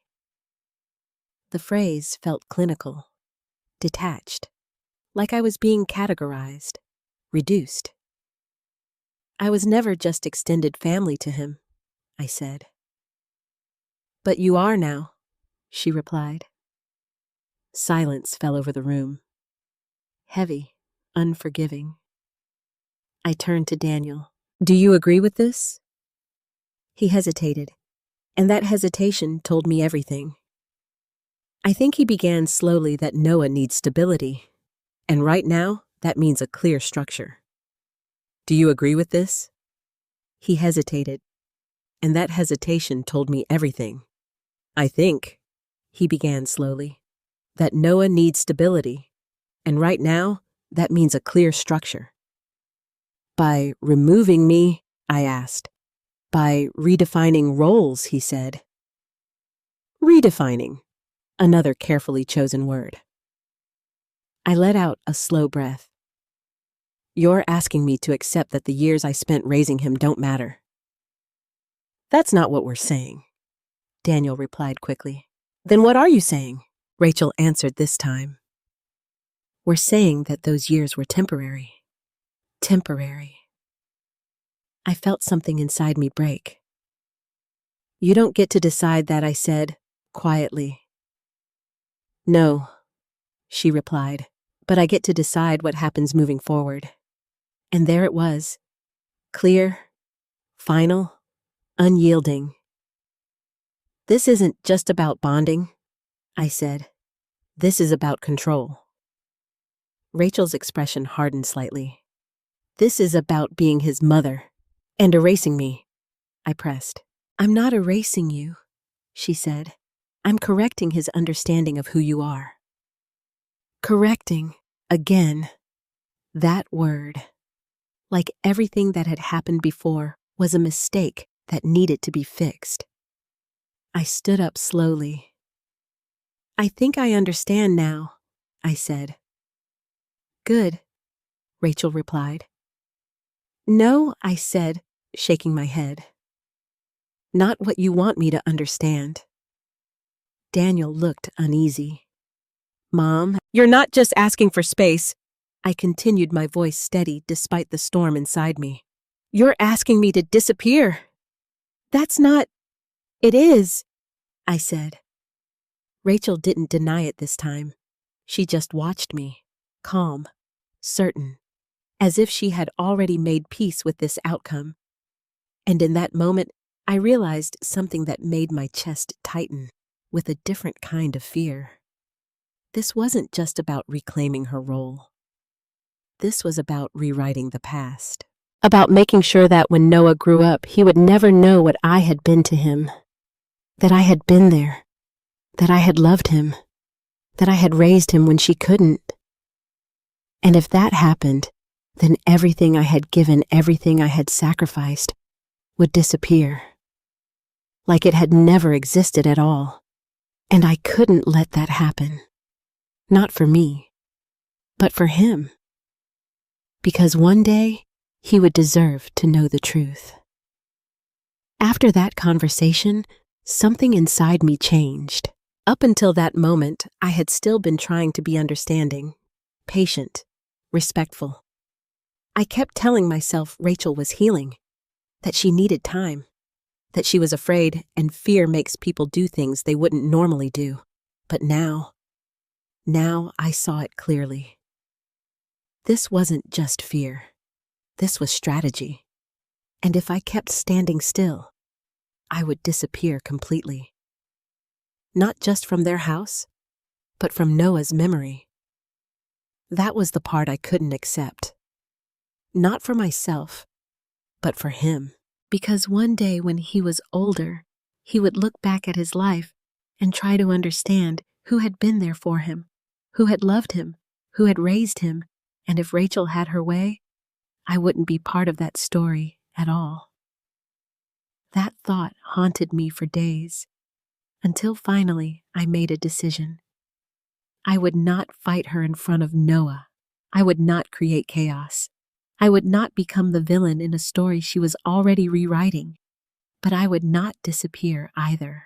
If she was shaping his present, then I would protect the truth of his past. The next time I visited, I came prepared. Not with arguments, not with anger, but with something far more powerful. Proof. I arrived in the afternoon. Rachel opened the door again, that same polite, distant expression on her face. "Hi, June." "Hi." She stepped aside. This time she didn't stop me from going upstairs. Maybe she thought it didn't matter anymore. Maybe she believed the work had already been done. I found Noah in his room again, sitting on the floor lining up his toy cars. He looked up when I entered. There was that hesitation again, that pause, but this time I didn't let it define the moment. "Hey," I said gently, sitting down across from him. "Hi," he replied. Polite, careful, like we were strangers meeting for the first time. I reached into my bag. I brought something, I said. He looked curious. Children always are. I pulled out a small photo album. Not the one Rachel had shown him. A different one. This one was mine. I opened it slowly. The first page was a picture of him as a newborn, tiny, wrapped in a soft blue blanket. And in that photo, he was in my arms. "What's that?" Noah asked. "That's you," I said softly. He leaned closer. "That's me?" "Yes." He studied the picture, then pointed. "And you?" "That's me," I said. "That's June." He looked back at the photo, then at me, confused. "But you look different." I smiled faintly. "I was a little younger then." He nodded slowly, then turned the page. Another picture. Me feeding him. Another, rocking him to sleep. Another, holding his tiny hand. Page after page, moment after moment. All of them real. All of them true. "Who took these?" he asked. "Your dad," I said. "And Mommy?" I hesitated. "Just for a second. She wasn't there for those," I said gently. He frowned slightly. "Why?" "Because she was getting better." The same words Rachel had used, but this time they were anchored in truth. Not avoidance. He looked back at the pictures, then at me. "You were there." "Yes," I said softly. For all of this, I nodded. His small face grew thoughtful. And for the first time since all of this began, I saw something shift in his eyes. Recognition, not fully formed, not complete, but beginning. "You used to read me stories," he asked. My heart skipped. "Yes," I whispered. "Every night." "Which one?" "The little fox and the moon," I said. His eyes widened slightly. "I like that one." "I know," I replied. He looked down at the album again, then back at me. "You were there when I was little, I was," I said. There was a long pause. Then he asked something I wasn't prepared for. "Then why didn't you stay?" The question hit deeper than anything else, because it carried something more than curiosity. It carried confusion and maybe hurt. "I didn't leave you," I said gently. "I just don't come as often now." "Why?" I opened my mouth, then closed it. Because this was the moment where I could either protect him from the truth or honor it. And I chose carefully. "Because your mom is here now," I said softly, "and she needs time with you." He nodded slowly. "That makes sense. Children accept things more easily than adults, but they also remember." That's what Rachel had underestimated. You can guide a child's understanding. You can shape their perspective. But you can't erase what's real if the truth finds its way back to them. And in that moment, I knew it had. I closed the album gently. "You can keep this," I said. His eyes lit up. "Really?" "Yes." He held it carefully, like it was something important, something valuable. Because it was. It was his history, his truth, and now it belonged to him. I stood up slowly. "I should go," I said. He looked at me, and for a brief second there was no hesitation, no distance, just something simple, pure. "Bye, Grandma June." "Grandma." Not June. Grandma. The word echoed in my chest like something fragile being restored. "Bye, sweetheart," I whispered. As I walked out of the room, I felt something shift inside me. Not victory, not relief, but certainty. Rachel might control the present. She might shape what happened day by day. But she couldn't rewrite everything, because the truth had already been planted, and one day it would grow. For a few days after that visit, everything was quiet. Too quiet. Rachel didn't call. Daniel didn't call. And I didn't go back. I kept telling myself it was because I had finally said what needed to be said. Not out loud, not in confrontation, but in truth. Noah now had the album. He had seen the past. He had heard my voice without interference. And for the first time, something inside him had begun to connect. That should have been enough. But deep down, I knew better. Because truth doesn't always bring peace. Sometimes it brings conflict. And it didn't take long for that conflict to surface. It happened 3 days later. I was in my kitchen when my phone rang. "Daniel," I answered immediately. "Hello, Mom. We need to talk." His voice was tense, tight. Something had happened. "What is it?" I asked. "It's about Noah," he said. My heart dropped.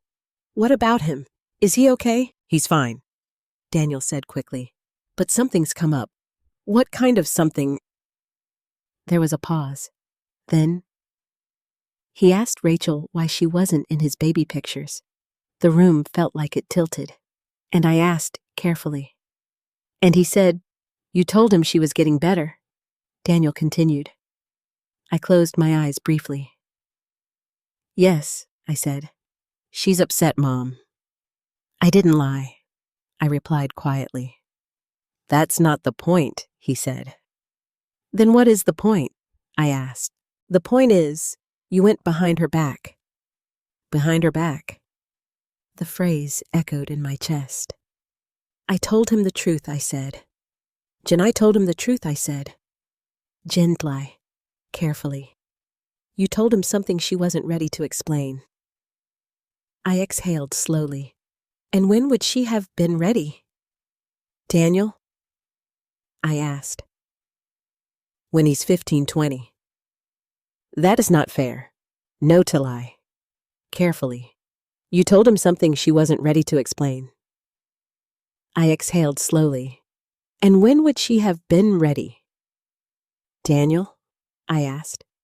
When he's 15, 20. That's not fair. No, I said softly. What's not fair is expecting me to pretend those years didn't happen. There was silence on the line. Then, she thinks you're trying to turn him against her. That made me sit down. Against her, I repeated. Yes. I shook my head even though he couldn't see me. I would never do that. I know, Daniel said quickly. I know that, but she's struggling. Struggling, again, always that word. And I understood it. I really did. But understanding doesn't mean accepting everything that comes with it. What does she want? I asked quietly. Daniel hesitated, then said it. She doesn't want you to see him for a while. The words landed like a weight in my chest. For a while, I repeated. Yes. How long is a while, I don't know. I let out a slow breath. And you agree with this? There was a long pause. I think it might help things settle down, he said. That answer hurt more than anything Rachel had said. Because Daniel knew me. He knew what I had done, what I had given, and still he was choosing distance. I see, I said quietly. Mom, it's not forever. That's what people always say? I interrupted gently. Before it becomes exactly that. Please don't do this, he said, his voice strained. I'm not doing anything, I replied. I'm just listening. Mom, it's not forever. That's what people always say. I interrupted gently. Before it becomes exactly that. Please don't do this, he said, his voice strained. I'm not doing anything, I replied. I'm just listening. Silence again. Heavy. Uncomfortable. I'll call you soon, Daniel said finally. Then the line went dead. I sat there for a long time after that, staring at nothing, feeling everything. It wasn't just the fact that I wouldn't see Noah. It was what it meant. Rachel wasn't just creating space anymore. She was closing the door, and Daniel's was letting her. That night, I took out my own copy of the photo album. My own copy of the photo album. The one I had kept. Page after page, I looked at the life we had built together. His tiny hands wrapped around my finger. His sleepy eyes as I rocked him to sleep. The way he smiled at me like I was his whole world. And now had kept. Page after page, I looked at the life we had built together. His tiny hands wrapped around my finger. His sleepy eyes as I rocked him to sleep. The way he smiled at me like I was his whole world. And now, I wasn't even allowed to be part of it. Days passed, then a week, then 2. No calls, no messages, nothing. The silence grew heavier with each passing day. Until finally, something broke. It happened on a Sunday morning.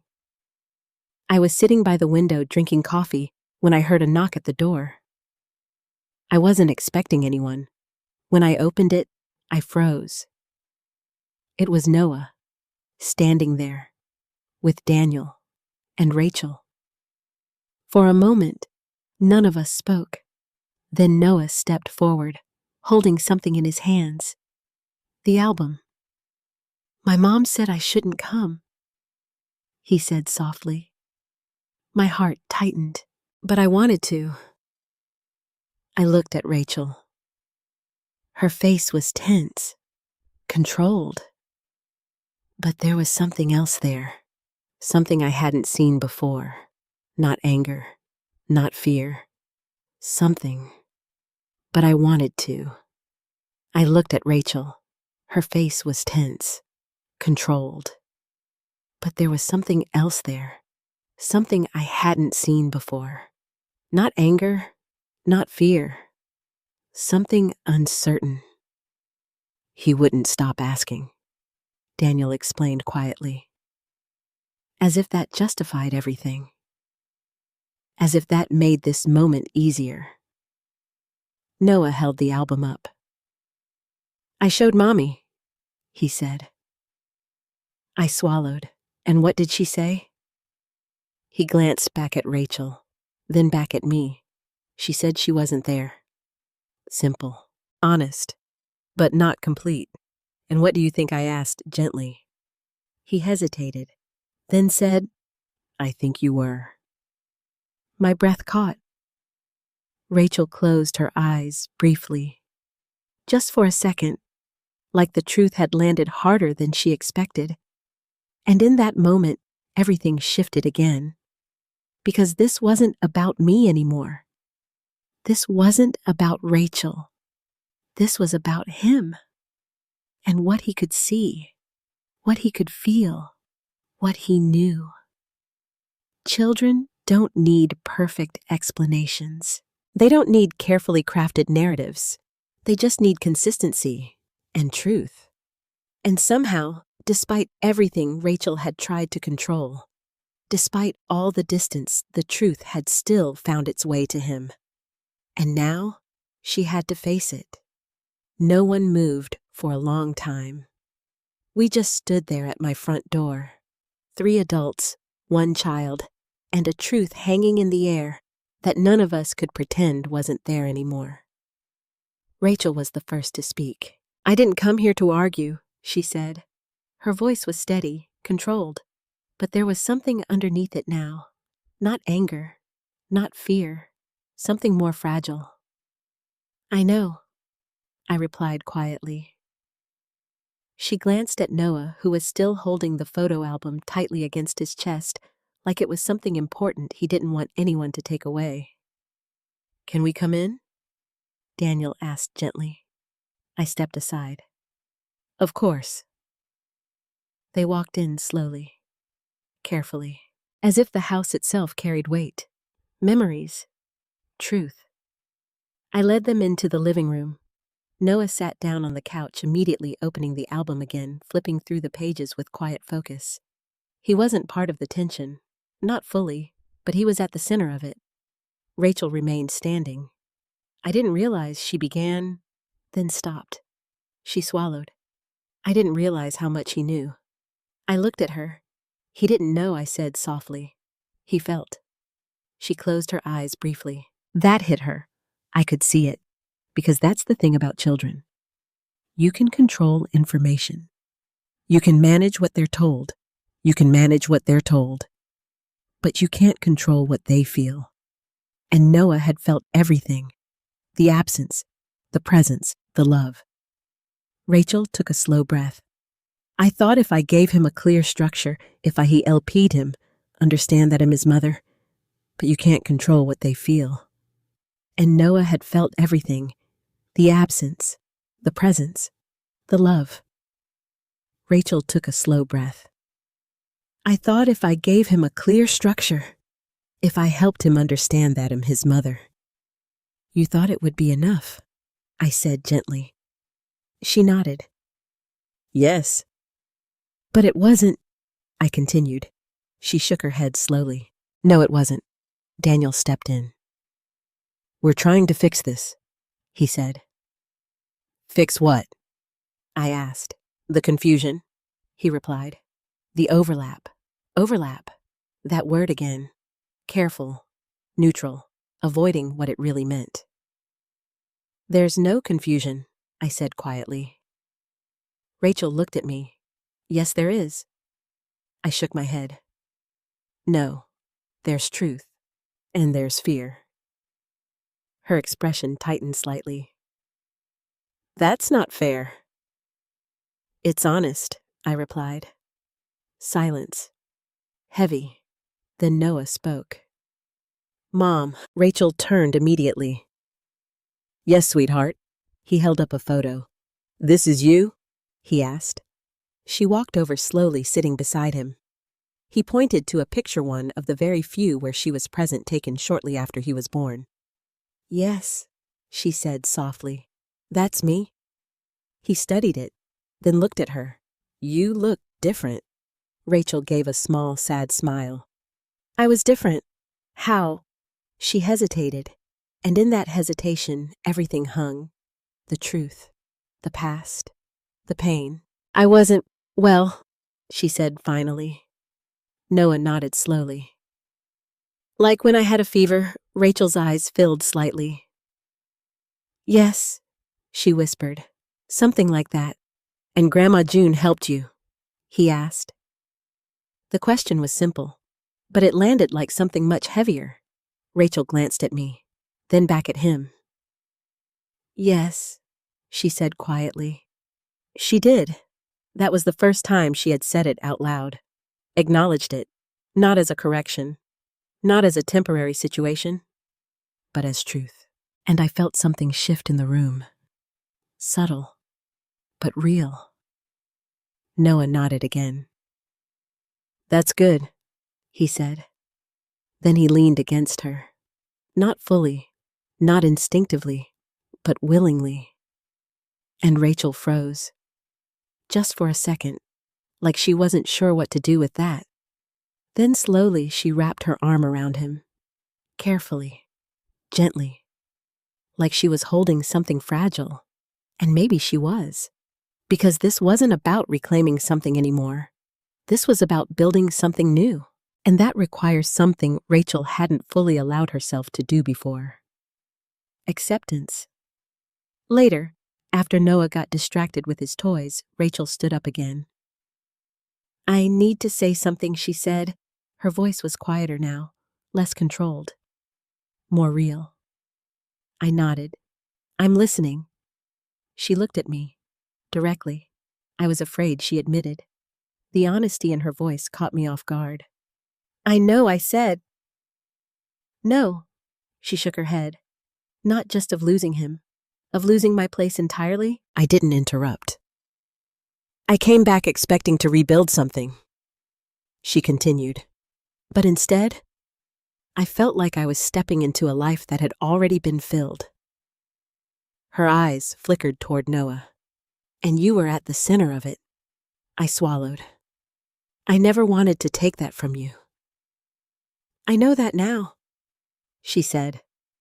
There was a pause. And I'm sorry. The words were quiet, but they carried weight. I'm sorry for trying to erase you, she added. That word, erase, she said it herself now. Not me.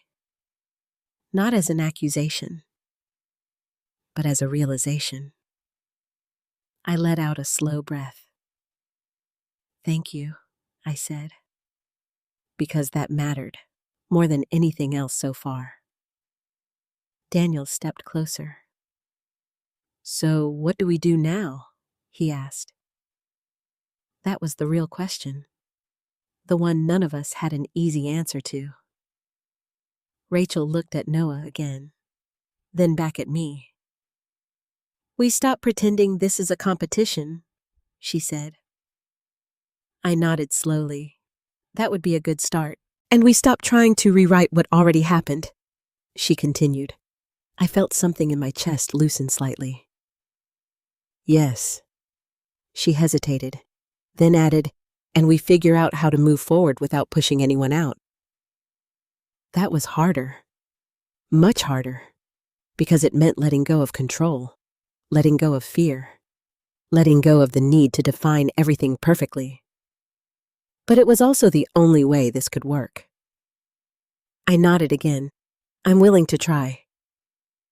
Rachel exhaled, like she had been holding that breath for a long time. Me too. And in that moment, for the first time since she came back, we weren't standing on opposite sides anymore. We were standing in the same truth. Not perfect, not resolved, but real. And sometimes that's where healing begins. The conversation that day didn't end everything. It didn't magically fix the tension. It didn't erase the hurt, but it changed something fundamental. For the first time, we stopped fighting over the past and started thinking about the future. That was harder than I expected, because the past is fixed. It already happened. You can argue about it, reinterpret it, deny it, but you can't change it. The future, that's uncertain, messy, full of decisions that can either heal or break things even more. And now all three of us had to decide how we were going to move forward together, or not at all. The first real test came the following weekend. Rachel called me. Not Daniel, not a shared conversation, just Rachel. Her name appearing on my phone made my heart tighten in a way I couldn't quite explain. I answered after the second ring.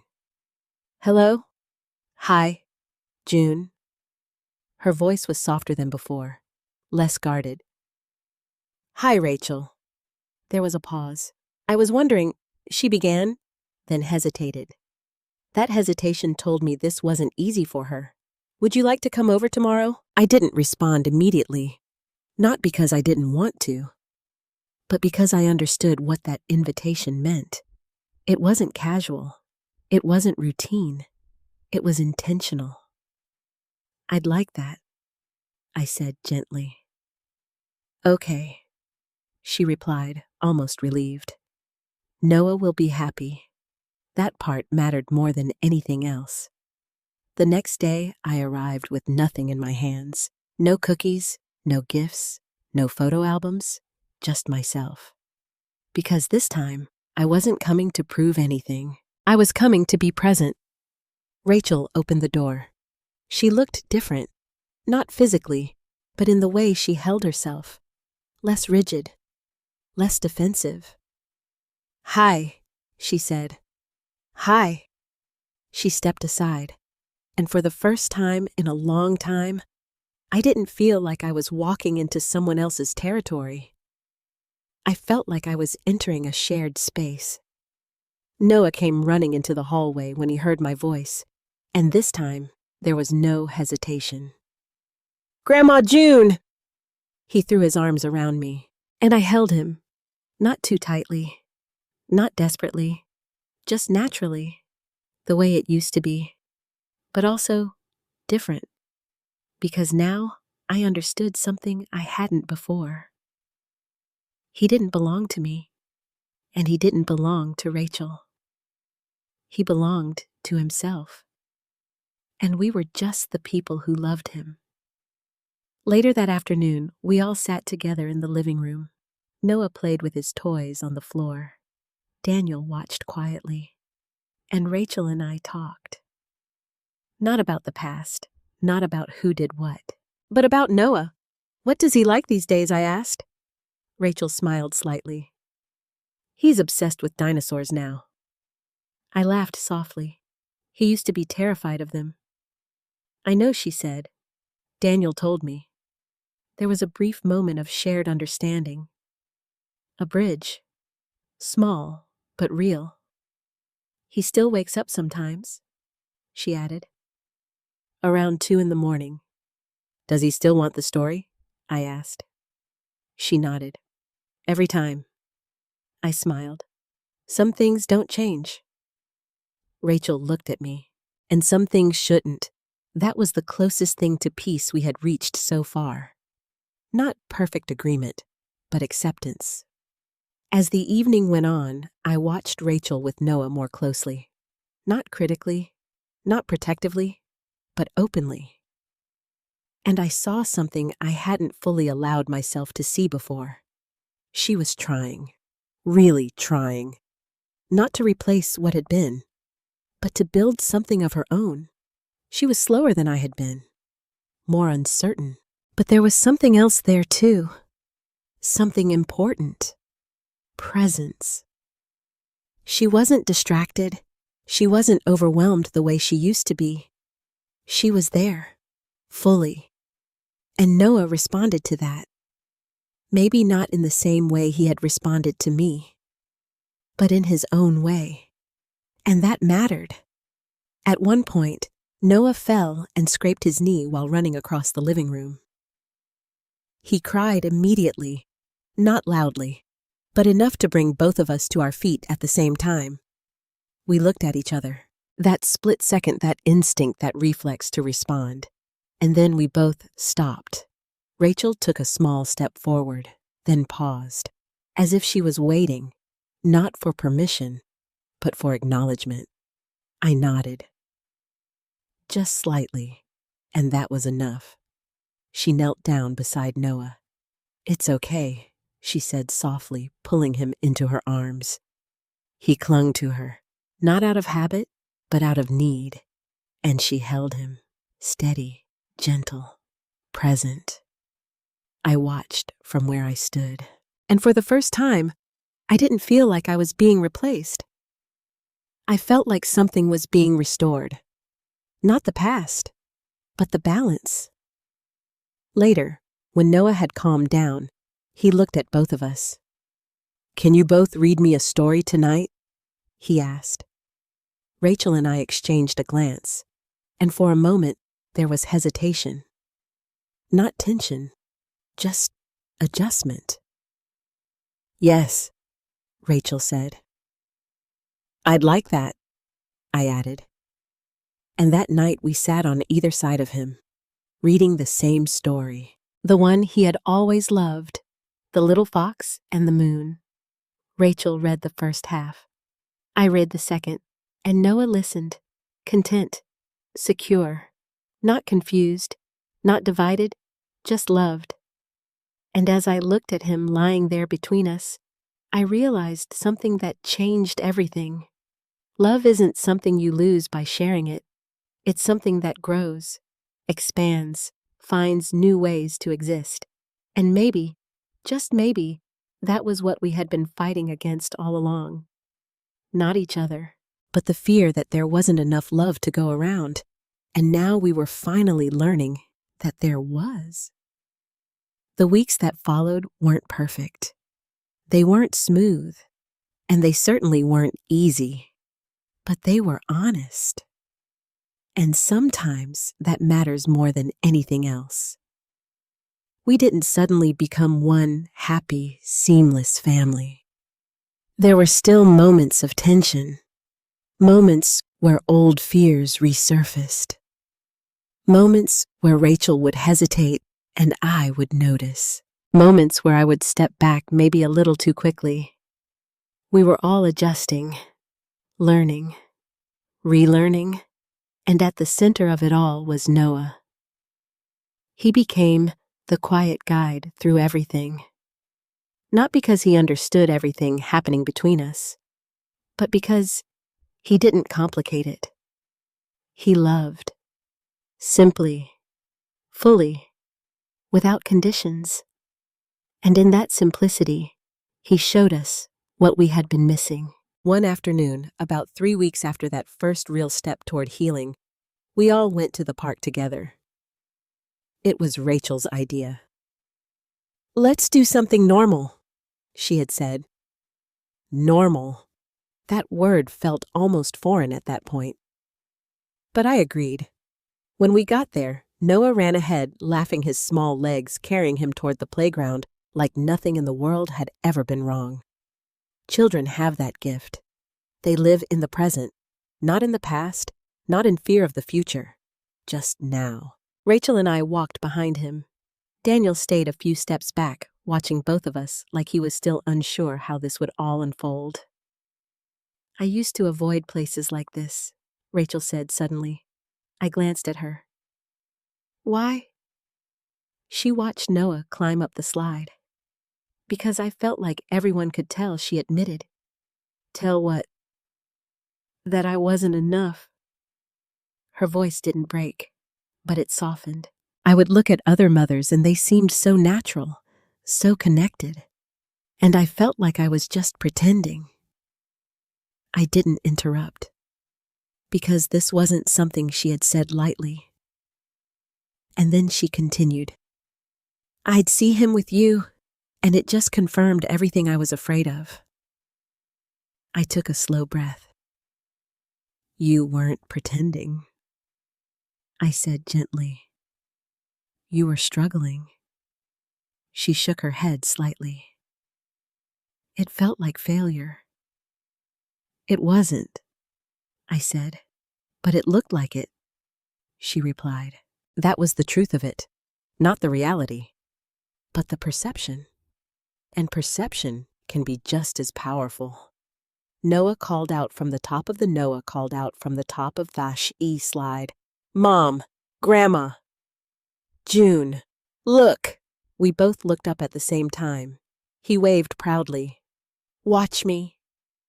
And without thinking, we both moved closer, standing side by side, watching him slide down, laughing as he landed. And in that moment, slide. Mom, Grandma, June. Look. We both looked up at the same time. He waved proudly. Watch me. And without thinking, we both moved closer, standing side by side, watching him slide down, laughing as he landed. And in that moment, there was no competition, no roles, no fear. Just two women loving the same child. Later, Noah ran toward us, but this time he didn't choose one over the other. He grabbed Rachel's hand with one, mine with the other. Come play with me, he said, and just like that, he made the decision we had been struggling with for months. He didn't need to choose. He never did. We were the ones who thought he had to. Rachel looked at me. There was a question in her eyes. Not spoken, but understood. I squeezed Noah's hand gently. Let's go, I said. And we did. Together. That evening, after Noah had fallen asleep in the car on the way home, we sat quietly in the living room again. The same room where so many difficult conversations had happened. But this time, it felt different. Lighter. Rachel spoke first. I used to think love worked like space, she said. I looked at her. What do you mean? Like if someone else takes up more of it, there's less left for you, she explained. I nodded slowly. That makes sense. But I was wrong, she said. I waited. She took a breath. It's not limited like that. It doesn't shrink when you share it. No, I said softly. It grows. She smiled faintly. Yeah, I'm starting to understand that now. There was a pause. Then she added, I waited. She took a breath. It's not limited like that. It doesn't shrink when you share it. No, I said softly. It grows. She smiled faintly. Yeah, I'm starting to understand that now. There was a pause. Then she added, I don't want to erase you anymore. Those words meant more than anything she had said before. I don't want to be erased either, I replied gently. She nodded. I know. Daniel leaned back in his chair, exhaling deeply. I think we're finally getting somewhere, he said. We all smiled slightly. Not because everything was fixed, but because we were no longer breaking it. That night before I left, I went to check on Noah. He was asleep, peaceful, one hand resting on the photo album beside him, still holding on to his truth. I stood there for a moment, watching him breathe, and I realized something I hadn't fully understood before. He didn't need us to be perfect. He didn't need us to have all the answers. He just needed us to be honest, present, and willing to love him without turning that love into something complicated. As I walked out of his room, Rachel was waiting in the hallway. "He loves you," she said quietly. I looked at her. "He loves you too." She nodded. "I know." And this time, there was no fear in her voice, just acceptance, and that changed everything. If you had asked me a year earlier how this story would end, I would have given you a very different answer. I would have told you it would be painful, that someone would lose, that love in a situation like ours had to be divided, and that division would leave scars that never fully healed. I would have believed that, because for a long time, that's exactly what it felt like. Like a quiet war, a battle no one wanted to admit was happening, a constant fear that there wasn't enough room for all of us. But I was wrong, and the truth revealed itself, not in one big moment, but in small, quiet ones. The kind that don't seem important at the time until you realize they've changed everything. It happened on an ordinary evening, the kind of evening that used to feel impossible. We were all together, in the same space, without tension, without careful words, just living. Noah sat at the kitchen table coloring something with intense focus, his small tongue peeking out slightly as he concentrated. Rachel stood by the stove stirring a pot of soup.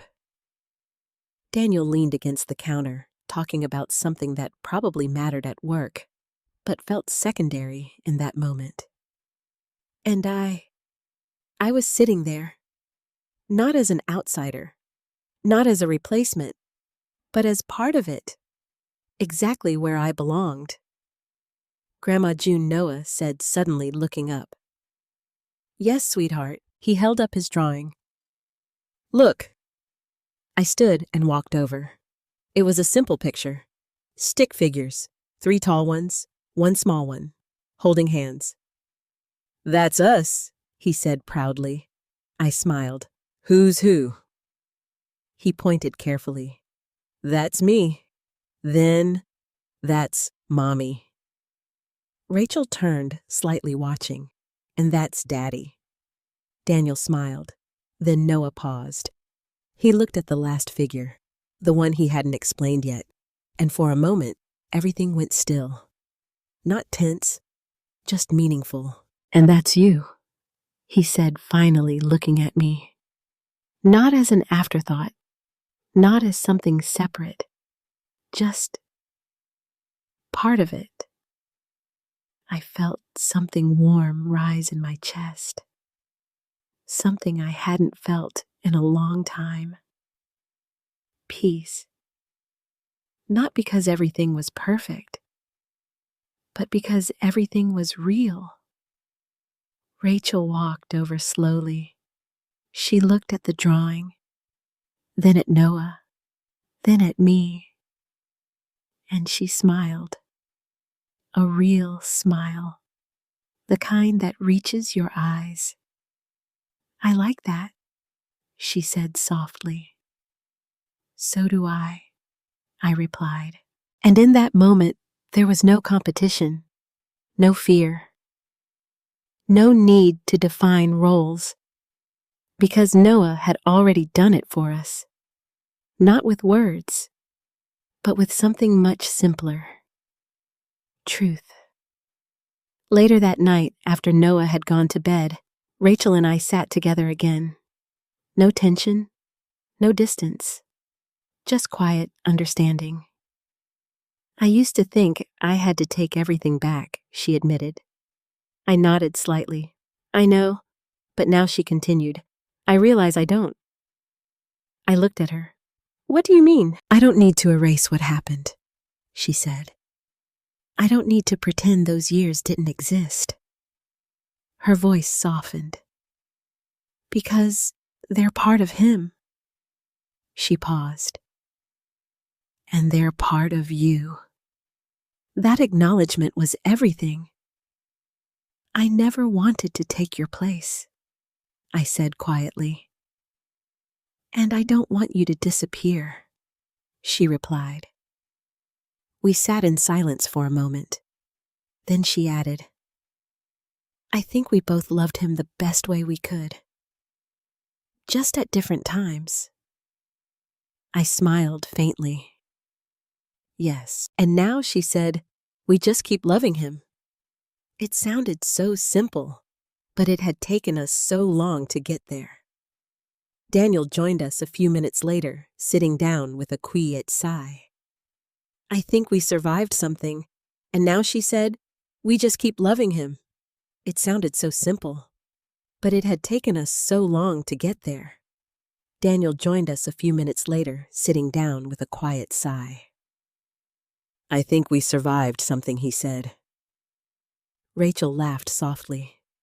Barely, but we did, he added. And he was right. We had. Not by winning. Not by proving anything, but by letting go. Of fear. Of control. Of the idea that love had limits. That was the real twist of it all. The thing none of us saw coming. We weren't fighting each other. We were fighting a lie. The lie that love could be taken. That it could be replaced. That it had to be owned. But love doesn't work like that. It doesn't shrink when shared. It expands. Quietly. Steadily. Until there's enough for everyone. And maybe that's what Noah understood all along. Before any of us did. As I left that night, I stopped at the doorway. I looked back at the house, at the life inside it, and I realized something that made everything worth it. I wasn't losing my family. I was finding a new way to belong in it.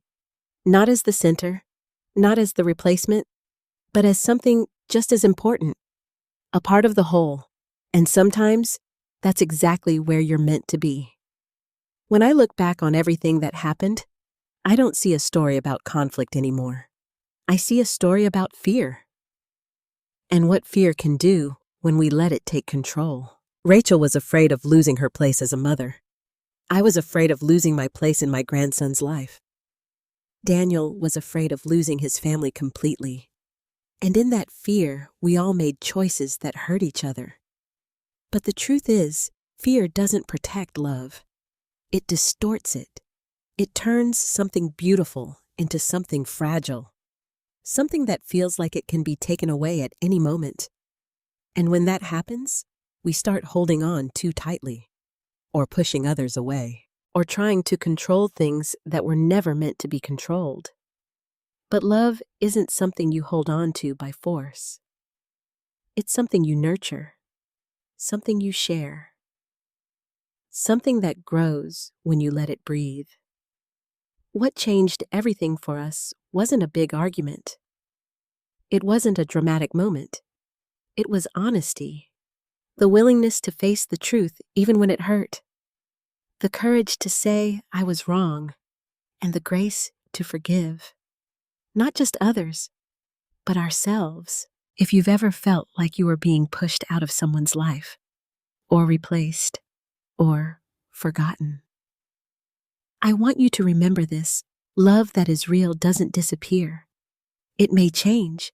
It may take a different shape, but it doesn't vanish.